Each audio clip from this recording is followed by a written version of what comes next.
자, 우리 지난주에 말씀은 4절의 말씀 4장 4절에 보면은 신랑과 신부의 메시지로 마무리가 된 것을 제가 설명드렸습니다. 그래서 신랑과 신부로서 우리가 합당한 신부가 돼야 된다. 야고보 사도는 그렇게 말씀하면서 그런 음탕한 여인이라고 표현한 이유는 우리가 그런 합당한 신부로서의 자세를 갖지 못할 때에 나타날 수 있다라고 이야기했습니다.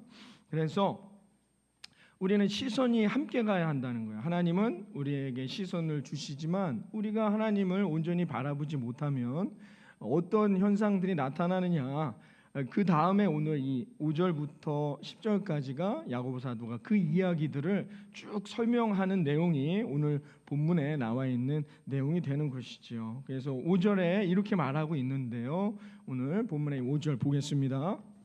너희는 하나님이 우리 속에 거하게 하신 성령이 시기하기까지 사모한다 하신 말씀을 헛된 줄로 생각하느냐? 아멘. 자, 무슨 말일까요? 성령님이 어떻게 한대요? 우리를 시기하기까지 사모한다고 말합니다. 그러니까 하나님은 어떤 분이시냐? 오늘 5절에 야고보 사도가 구약에 나타나 있는 말씀을 통하여 이렇게 설명하는 거죠. 하나님은 질투하시는 하나님이다 라는 내용이에요. 그래서 하나님은 질투하시는 하나님이라는 겁니다. 여러분, 우리가 언제 질투합니까? 사랑하는 남녀가 만날 때 언제 질투하죠? 언제 질투하는 겁니까? 그런 경험이 너무 오래돼서 잊혀져 계신 겁니까? 질투는 언제 합니까? 나는 온전히 내 사랑하는 사람만 바라보는데 상대방은 그렇지 않아요. 그럴 때 질투가 나는 거죠.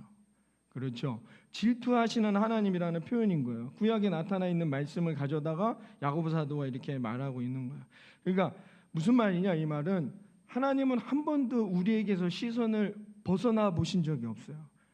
언제나 영원토록 하나님은 나만 바라보시는데 문제는 뭐예요? 우리는 주님만 바라보지 않는다는 거예요. 딴 데 시선이 많이 가 있다는 거죠. 온전한 신부가 되지 못하는 거죠. 신랑이 나를 평생 죽을 때까지 나만 바라보겠다고 하는데 신부인 우리는 뭐예요? 그렇지를 못하다는 얘기예요. 이 말은, 이 말씀은 그것을 우리에게 말하는 거죠. 여전히 우리는 시선이 딴 곳에 가 있단 말입니다. 세상에, 아니면 내가 가고 싶은 곳에. 그것을 이렇게 야고보 사도가 질투하시는 하나님으로 표현하고 있다는 것이죠. 그래서 갈등이 야기되는 거예요. 그래서 싸움이 이루어지는 겁니다. 우리 모두가 하나님만을 온전히 다 바라본다면 싸울 일은 없어요. 다툴 일이 없어요. 그렇죠? 어제 기사가 났는데 이스라엘에 5,000개 로켓 미사일이 쏟아지고 있다는 그 가자 지구에, 그렇죠? 이 다툼과 이 폭력은 예전부터 지금까지 오고 있단 말이죠. 왜 그러냐? 우리가 시선이 다 딴 곳에 있단 말이에요.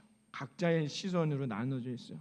그래서 지난주에 말씀을 나눴듯이 그러니까 이런 상황은, 이런 삶은 예나 지금이나 계속되고 가정이나 교회나 우리 지역이나 나라에도 여전히 존재하고 있다는 것입니다.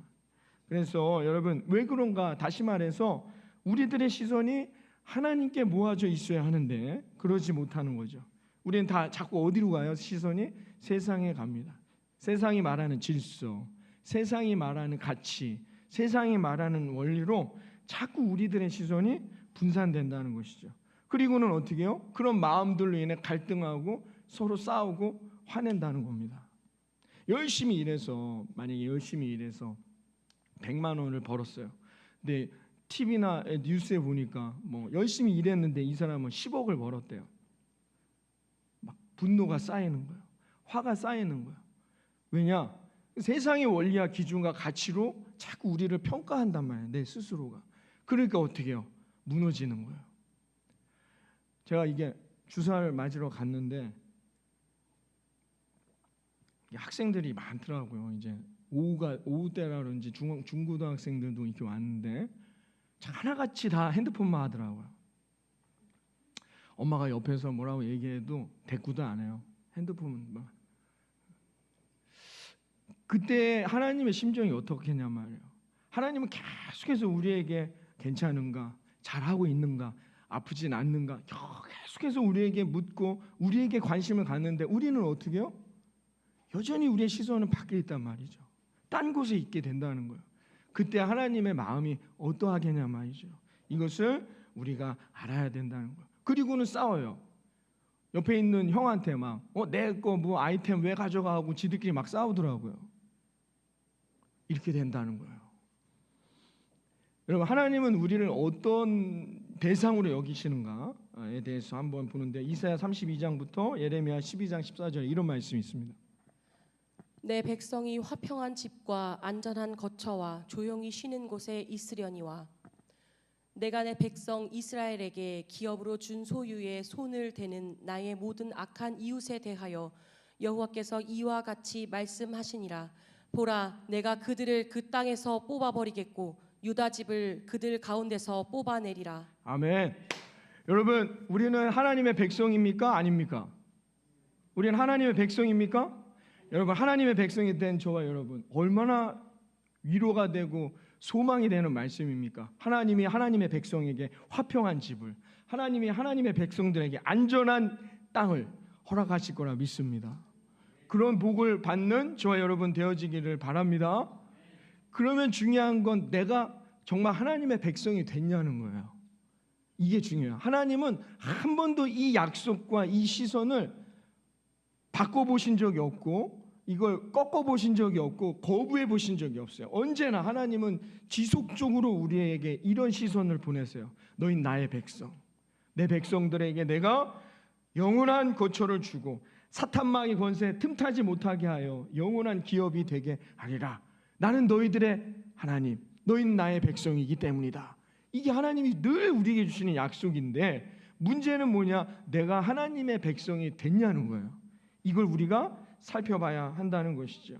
하나님의 백성에게는 여러분, 이 원리가 우리에게 위로와 희망이 됩니다. 하나님은 누구에게 주세요? 하나님의 백성이 아닌 사람들? 아니요. 하나님은 하나님의 백성들에게 모든 것을 주시는 하나님임을 믿으시기를 바랍니다. 이걸 우리가 오늘 깨달아야 돼요. 하나님은 모든 것을 주신다고 했어요. 그런데 중요한 것은 뭐냐? 우리가 그분의 백성이 되었느냐는 거죠. 이걸 점검해 봐야 돼요. 이게 오늘 야고보 사도의 권면의 말씀인 것인데요. 여러분, 하나님은 한 번도 이것에서 벗어난 적이 없어요. 여러분, 그런데 하나님은 우리를 나의 백성이라고 하는데, 우리에게 하나님은 어떤 존재이십니까? 나의 왕 되십니까? 정말로 하나님이 내 왕이 되시냔 말이에요. 이게 중요하다는 것입니다. 그렇기 때문에 여러분, 우리의 시선이 문제라는 겁니다. 우리는 하나님이 나를 구원했다, 하나님이 내게 복 주실 거다라는 건 숱하게 들어왔는데, 내 삶의 자세는 여전히 뭐예요? 내가 주인 되는, 하나님이 한 번도 왕이 돼 보신 적이 없어요. 내 안에서 내가 왕이에요. 내가 내 뜻대로 사는 거란 말이죠. 이게 뭐예요? 다른 말로 시선이 세상에 있다는 거예요. 이게 문제라는 것이죠. 여전히 우리는 세상의 시선을 두고 살아가려고 한다는 거예요. 그러고서 힘든 어려움이 당할 때, 내 기업이 뺏길 때, 내 안전함이 없어지면 그때 와서 하나님께 불평해요. 그때 와서 불만한단 말입니다. 마치 내 자녀들이 핸드폰을 막 하다가 배터리가 나가면 엄마한테 와서 왜 내 배터리가 나갔냐고 이렇게 불평하는 것과 동일한 거단 말입니다. 우린 이러고 있다는 것이죠. 이게 우리들의 문제라는 겁니다. 이 언약, 우리가 신약 구약이라고 할 때 이 약이 언약이라는 말씀이잖아요. 새로운 언약, 옛 언약 이란 뜻이에요. 이 언약, 성경에서 제일 중요한 단어를 하나를 뽑아봐라. 언약이라는 단어가 중요한 거예요. 그러니까 언약은 뭐냐? 즉 계약이라는 개념인데, 그 시대에는요, 이게 전쟁을 합니다. 그러면은 A라는 나라가 B라는 나라를 이겨요. 그럼 B라는 나라는 뭐가 돼요? A의 나라에 흡수되죠. A 나라의 백성이 되는 거예요. 그 백성이 될 때 계약을 체결합니다. 어떤 계약을 체결하느냐? 너희 B라는 나라의 이 사람들은 A라는 나라의 왕의 백성이 된단 말이에요. 어떤 계약을 체결하느냐? 반드시 이 왕의 말대로 살아가겠는 거예요. 왕이 하라는 대로 하겠다는 약속을 합니다. 반면에 A라는 나라의 왕은 어떤 그 계약서니까 서로 약속을 체결하는 거예요. 무슨 약속을 하느냐? 너희가 나의 말에 순종하고 나만 바라보면 반드시 내가 너를 지키리라. 다른 나라들이, 다른 부족이 쳐들어온다. B라는 지역에 내가 반드시 그들을 치리라.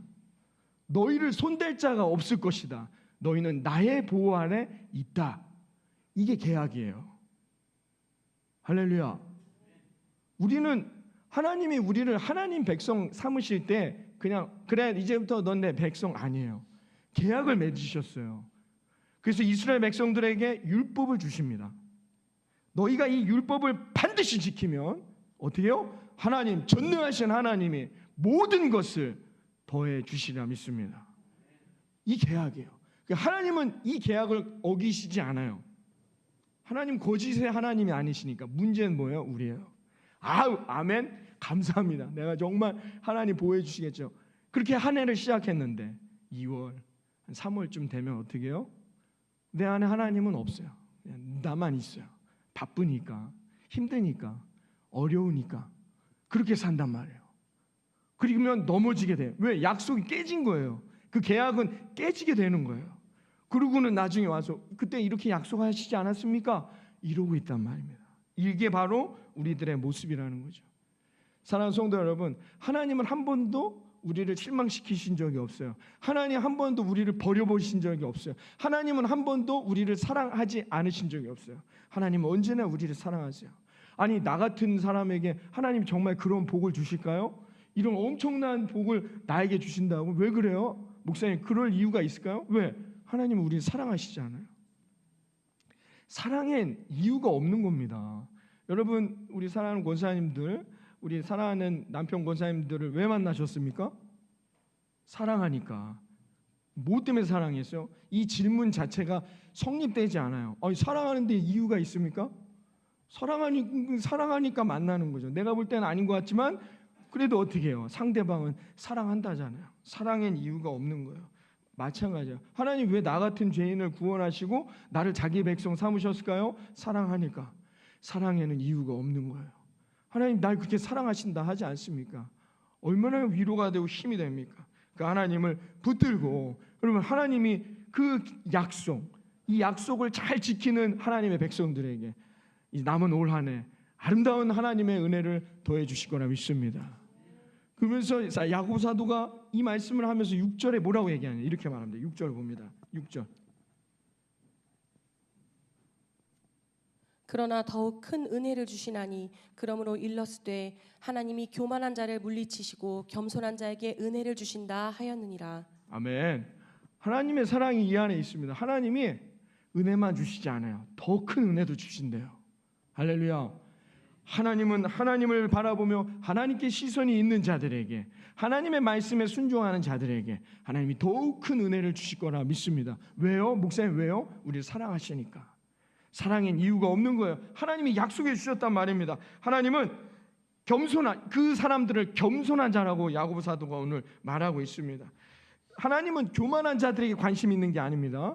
율법을 여러분 잘 이해하셔야 돼요. 하나님이 우리에게 율법을 주신 이유는 율법에 올가매어서 우리가 아무것도 하지 못하게 하려는 게 아니에요. 율법을 우리에게 주신 이유는 우리를 사랑하시기 때문이에요. 그래서 그 율법을 잘 지키면 하나님이 A도 주시고 B도 주시고 C도 주시겠다는 거예요. 더욱 큰 은혜를. 왜? 우리를 사랑하니까. 그게 율법이지. 율법을 너 안 지켰구나. 너는 저주받아야 돼. 너 이거 안 했구나. 너 벌 받아. 이런 하나님이 아니시단 말이에요. 여러분 율법에 대한 개념을 바꿔야 돼. 시선을 바꿔야 된다는 거예요. 하나님 우리 사랑하셔서 그것만 지키면 돼요. 그 말씀만 지키면 하나님께서 우리 사랑하는 모든 성도님들의 삶과 가정과 일터에 더욱 큰 은혜를 허락하실 거라 믿습니다. 이거에 초점을 맞춰야 된다는 거예요. 그래서 우리는 겸손한 자가 돼야 된다. 그 겸손한 자라는 건 어떤 뜻이라고요? 주님만을 바라보는 사람. 내가 오늘도 주님 사랑합니다 고백할 수 있는 사람, 그 사람이 겸손한 자라는 것을 우리는 알 수 있습니다. 하나님은 그렇게 고백만 해도, 주님만을 바라본다고 해도 어떻게 해요? 더욱 큰 은혜를 주신다는 겁니다. 얼마나 큰 위로가 됩니까? 여러분 사랑의 완성은 언제입니까? 야고보 사도가 이 결혼, 신랑 신부로 비유했으니까 사랑의 완성은 언제입니까? 신랑과 신부가 같이 바라볼 때죠. 그게 사랑의 완성이죠. 나만 바라보면 뭐합니까? 상대방이 나를 쳐다도 안 본다면 그건 사랑의 열매를 얻을 수 없는 것이죠. 사랑의 열매를 완성하는 것은 서로가 서로를 바라보는 것입니다. 어떤 어려움이 온다 해도, 뜻하지 않은 고난이 온다 해도, 우리 야고보서를 통해 바라봤지만 우리에게는 누구에게나 말할 수 없는, 뜻하지 않은 여러 가지 시험을 만나게 됩니다. 그때에도 여러분 주님만을 바라보며 주님이 주실 더욱 큰 은혜를 사모하고 고백하며 나아갈 수 있는 저와 여러분이 되기를 바랍니다. 그러면 반드시 하나님이 그 순간을 지나 복된 열매를 우리에게 허락하실 거라 믿습니다. 시편 59편에 다윗은 이렇게 고백해요. 그 숱한 고난과 역경에 있을 때에 시편 59편 16절에 이렇게 말합니다. 나는 주의 힘을 노래하며 아침에 주의 인자하심을 높이 부르오리니 주는 나의 요새이시며 나의 환난 날에 피난처이심이니라. 아멘. 얼마나 이 고백이 절절히 느껴지지 않습니까? 다윗이 다윗 된 이유 바로 여기에 있다는 것입니다. 어떤 순간에도 다윗은 하나님을 바라보며 하나님을 사랑한다 고백했어요. 그렇기 때문에 그는 어떤 어려움도 고난도 헤쳐나아가 왕의 자리, 놀라운 축복의 자리로 나아가게 된 것입니다. 여러분, 우리는 얼마나 주님을 사랑한다 고백합니까? 여러분들은 어떠세요? 우리는 얼만큼 주님을 사랑한다고 고백하며 살아갑니까? 우린 조금만 어려움이 와도 아이고 내 팔자야 염려하고 불평하고 넘어지고 근심합니다. 아닙니까? 여러분, 우리가 정말 다윗과 같이 이렇게 고백하며 살아갈 수 있냔 말이죠. 여러분, 이제 올 한 해 남았는데 재정의 문제, 아니면 건강의 문제, 자녀들의 문제, 여러분 우리에게 문제가 그냥 산더미처럼 있어요.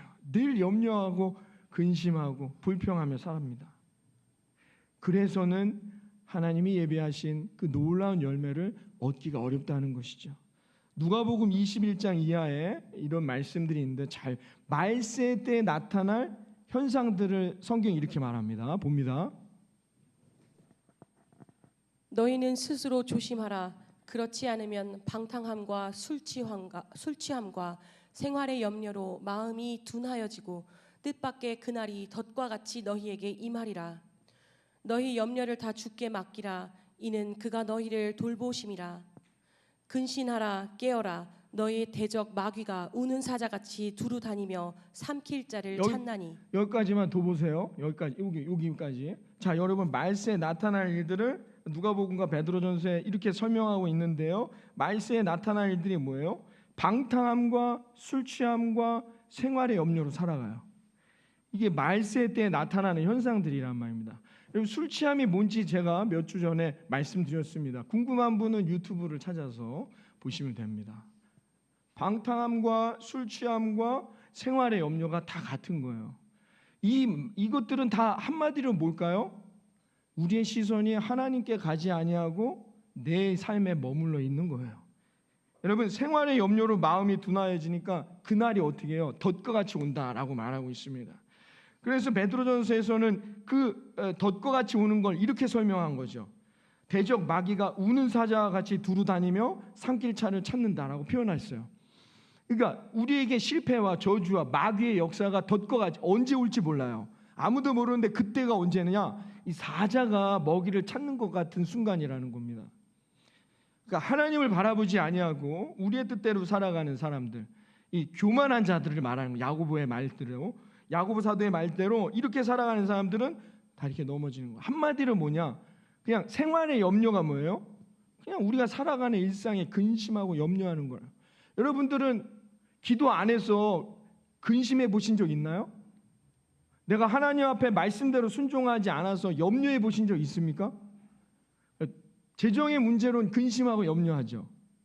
그렇죠. 건강의 문제로는 아까도 제가 아침에 맞으라고 막 생각하고 근심해요. 언제 맞아야 내가 안 아플까?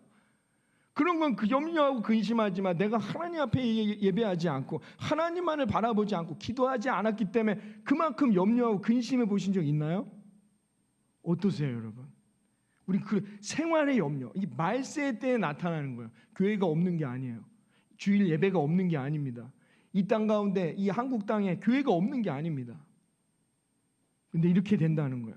그러면 이 마귀의 역사, 열매가 어떻게 나타나느냐, 이게 덫과 같이 언제 나타날지 모르는 거예요. 그러니까 우는 사자와 같이 우리를 삼켜버린다는 겁니다.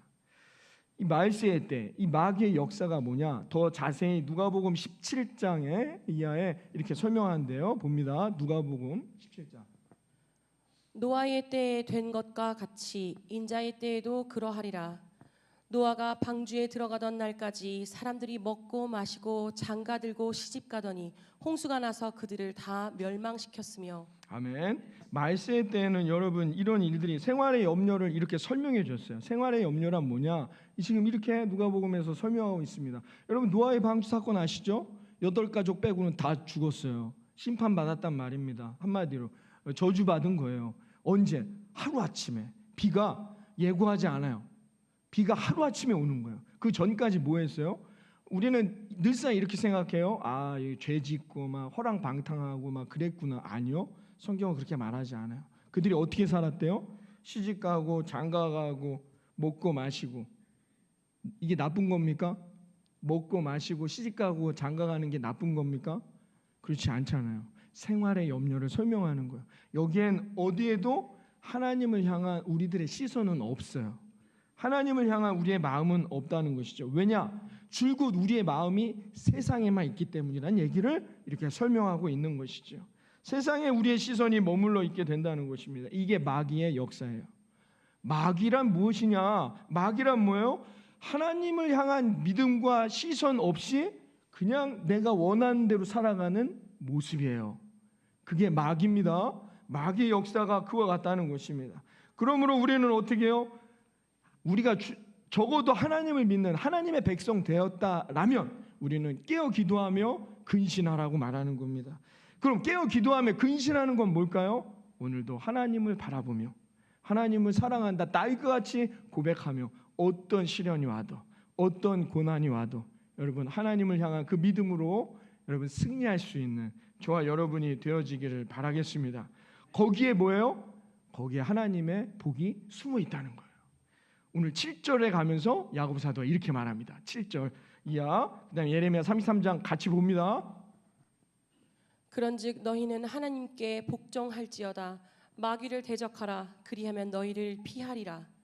너는 내게 부르짖으라. 내가 내게 응답하겠고 내가 알지 못하는 크고 은밀한 일을 내게 보이리라. 아멘. 할렐루야. 여러분 어려운 순간들이 우리에게 올 수 있어요. 왜 나에게만 이런 아픔과 이런 저주와 이런 장애가 오는가라는 순간들이 우리가 경험할 수 있습니다. 그러나 여러분 그때 여러분 우리가 어떻게 해요? 마귀를 대적해야 한다는 겁니다. 마귀를 여기서 이제 마귀는 뭔지 아시겠죠? 이때일수록 더욱 하나님 앞에 시선을 고정하시고 하나님의 말씀 앞에 우리의 모든 걸 내려놓고 여러분 하나님을 따라 하나님의 말씀 앞에 순종하며 달려갈 수 있는 저와 여러분이 되기를 바라겠습니다. 그러면 하나님이 어떻게 해요? 우리에게 더 큰 복을 주신다는 거예요. 어떤 복을 주시느냐? 깨어 기도하는 자, 하나님만을 소망하는 사람을 말하는 거예요. 기도한다는 표현을 여러분 잘 보셔야 돼요. 제가 너무나도 좋아하는 말씀, 제가 이 말씀에 위로를 받고 정말 제가 너무 힘들고 어려울 때, 내가 어떤 인생을 살아야 될지를 심각하게 고민할 때, 저희는 고등학교도 다 시험 받아서 들어가는 학교 안 사는 그런 동네였습니다. 떨어지면은 전기 후기, 고등학교도 전기 후기 뭐 3차까지 있는 거예요. 시험 봐서 들어가는 시대였습니다. 중3 때 정말 제가 새벽마다 나가 기도하기도 했어요. 도대체 하나님 내가 어떻게 살아야 되는지 그건 아무도 얘기해 주지 않아요. 어떻게 사는 게 잘 사는 인생인지 맨날 공부하는 것만 얘기하지. 학교 가면은 선생님들이 그런 것만 말씀해 주시지 어떻게 사는 게 정말 잘 사는 것인지에 대해서 이야기해 주지 않아요.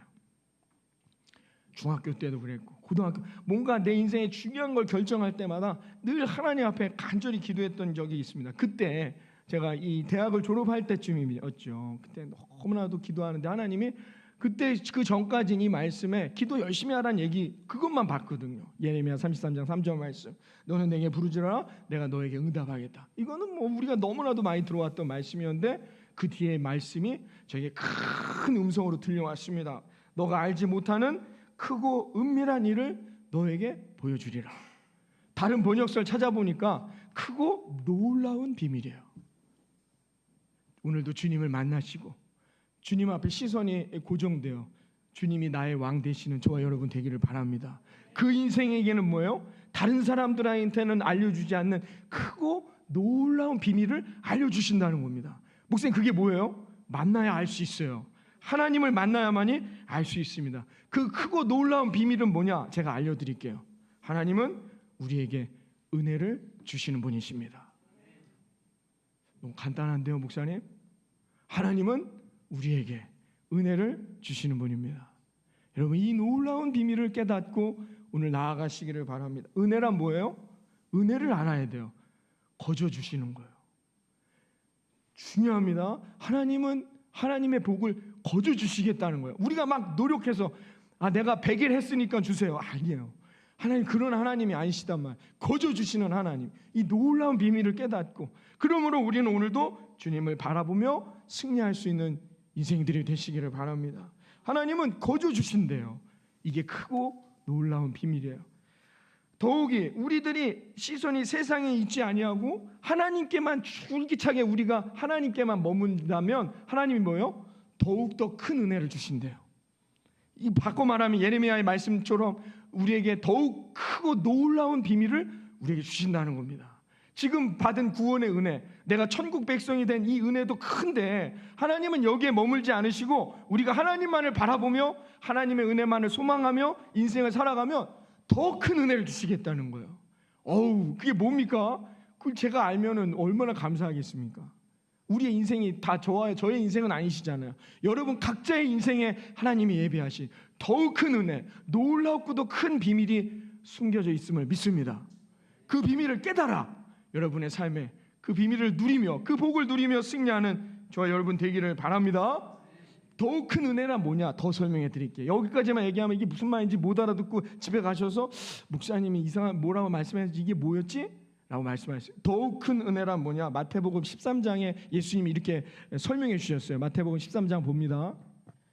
천국은 마치 밭에 감추인 보화와 같으니 사람이 이를 발견한 후 숨겨두고 기뻐하며 돌아가서 자기의 소유를 다 팔아 그 밭을 사느니라. 아멘.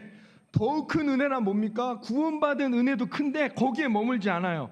여러분들의 삶의 밭에, 여러분들의 인생의 밭에 하나님이 놀라운 보화를 숨겨놓았음을 믿으시기를 바랍니다. 이게 더욱 큰 은혜라는 것입니다. 농부가 밭에서 보화를 발견합니다. 자기만 알아야지. 그걸 다른 사람한테 주면 주인이 어떻게 해요?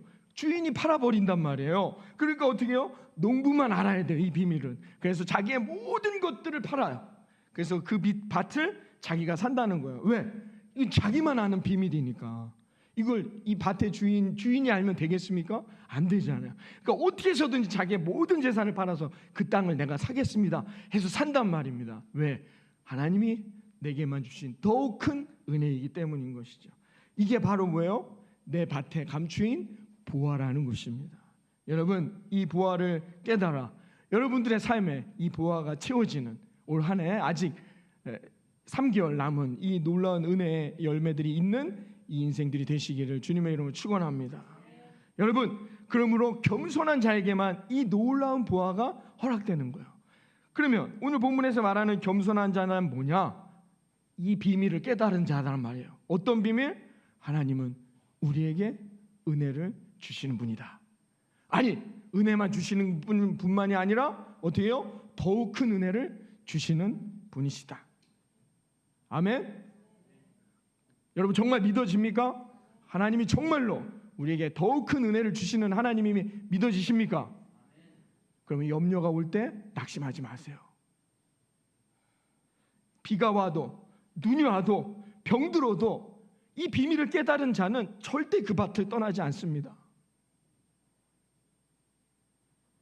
왜냐? 이것을 더 좋은 것을 우리에게 주시는 하나님을 알기 때문인 것이죠. 사랑하는 예수님만 구속교회 성도 여러분, 이 비밀을 깨달아 여러분 하나님이 주실 놀라운 은혜를 소망하며 여러분 낙심하지 마시고 포기하지 마시고 돌아서지 마시고 하나님의 은혜 가운데 그 은혜를 아끼지 않고 주시는 그 하나님을 소망하며 저와 여러분의 인생을 달려가는 우리 모든 성도님들이 되시기를 바라겠습니다. 반대로 교만한 자는 누굴까요? 지난주에도 말씀드렸듯이 자기 욕심에 사로잡혀 살아가는 사람. 거기엔 하나님이 없어요. 그런 사람들의 특징이 뭐예요? 만족이 없습니다. 끊임없이 경쟁하고 끊임없이 싸우고 다툽니다. 왜? 자기 만족이 없기 때문에. 이 사람들이 교만한 자들이에요. 이런 사람들은 결코 하나님이 주시는 이 놀라운 은혜의 즐거움, 이 놀라운 은혜의 기쁨을 경험하지 못합니다. 아무리 인생을 살아도 알 수 없어요. 왜 나만 이런 어려움을 당하나 분노하고 화냅니다. 그래서 오히려 그들은 세상에서 그 웃음이 애통으로 변하며 그 즐거움이 근심으로 바뀌게 될 것입니다. 야고보 사도의 말씀이에요. 8절과 9절 봅니다. 오늘 본문에 8절과 9절 이렇게 말합니다. 하나님을 가까이 하라. 그리하면 너희를 가까이 하시리라. 죄인들아 손을 깨끗이 하라. 두 마음을 품은 자들아 마음을 성결하게 하라. 슬퍼하며 애통하며 울지어다. 너희의 웃음을 애통으로 너희의 즐거움을 근심으로 바꿀지어다. 애통하는 자는 복이 있나니 그들이 위로를 받을 것이미요. 아멘. 아멘. 여러분, 교만한 자들은 그들의 웃음이 애통으로 바뀌지만 겸손한 자들은 그들의 애통이 웃음으로 바뀌게 될 거라 믿습니다. 그들의 근심이 그들의 삶에 더 큰 복으로 임하게 될 거라 믿습니다. 이 마태복음 5장의 이 팔복에 애통하는 자는 그 얘기인 거예요. 위에 있는 이 애통은 뭐예요? 교만한 자들, 하나님 없이 살아가는 자들의 이 저주와 심판을 말하고 있는 것입니다. 두 마음을 품었어요. 두 마음을 품은 자들인 거예요. 무슨 말이에요? 하나님이 없어요. 사람이 어떻게 두 마음 품습니까? 그렇지 못해요. 그냥 하나에만 매달립니다. 이 우리가 멀티플레이가 안 되는 거예요. 마음은 어디 하나에 꽂히면 거기에만 집중하게 돼 있단 말이에요. 여러 가지 마음을 두고 살아갈 수가 없어요. 더군다나 나이가 들수록 어떻게 해요? 금방금방 잊어버립니다. 하나만 붙들어야 돼요. 뭐 여러 가지를 생각하고 기억할 수가 없어요. 오죽하면 다 이거 어디다 적지 않습니까? 두 마음을 품었다는 건 뭐예요? 하나님이 없다는 얘기입니다. 세상에만 있는 사람들, 그들에게는 어떻게 해요? 그 웃음이 애통이 되는 거예요. 그 즐거움이 근심이 되는 거예요. 그러나 주님을 바라보는 사람, 주님을 소망하는 사람, 더욱 큰 은혜를, 그 비밀을 깨달은 사람들에게는 애통이 웃음이 되고 그 근심이 즐거움이 되는 복을 누리게 될 거라 믿습니다. 여러분, 이 위로를 깨닫고 여러분 승리하시기를 바라겠습니다. 그러므로 세상이 줄 수 없는 이 놀라운 큰 비밀, 하나님의 은혜인 것입니다.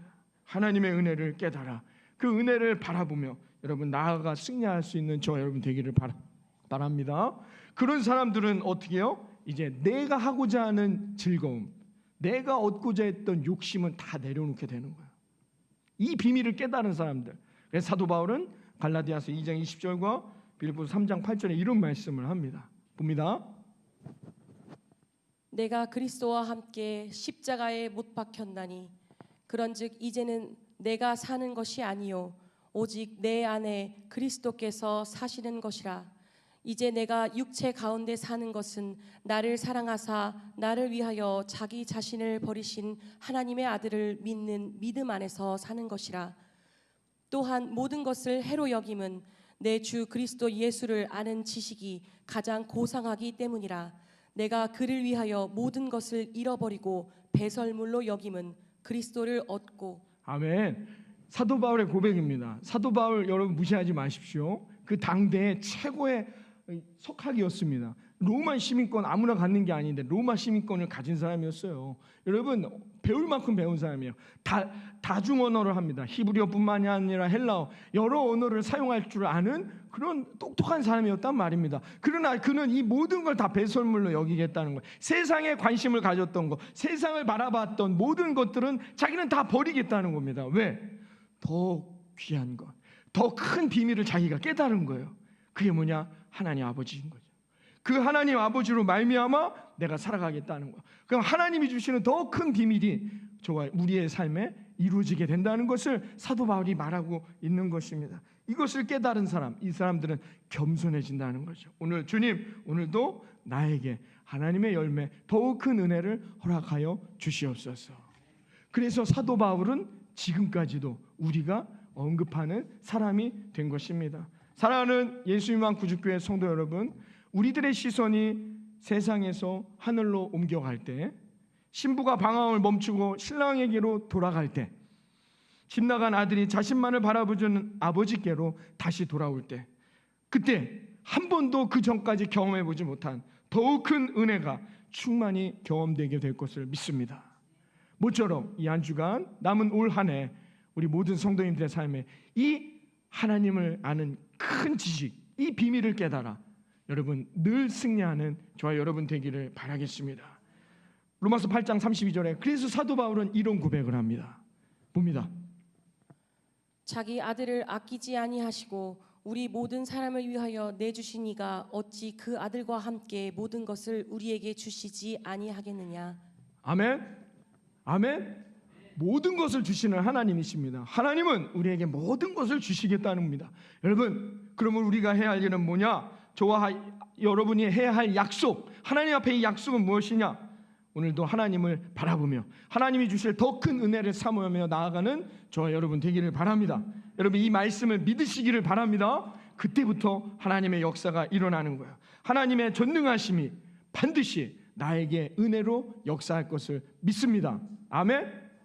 믿습니다. 믿습니다. 하나님의 전능하심이 반드시 저와 여러분에게 더 큰 은혜로 반드시 임하게 될 거라 믿습니다. 이 비밀을 깨닫고 돌아가자 말입니다. 그래서 그 하나님의 은혜로 여러분 이 한 주간 남은 올 한 해 저와 여러분의 삶의 여정에 세상을 넉넉히 이기는 믿음의 자녀들 되어지시기를 이 아침 주님의 이름으로 축원합니다.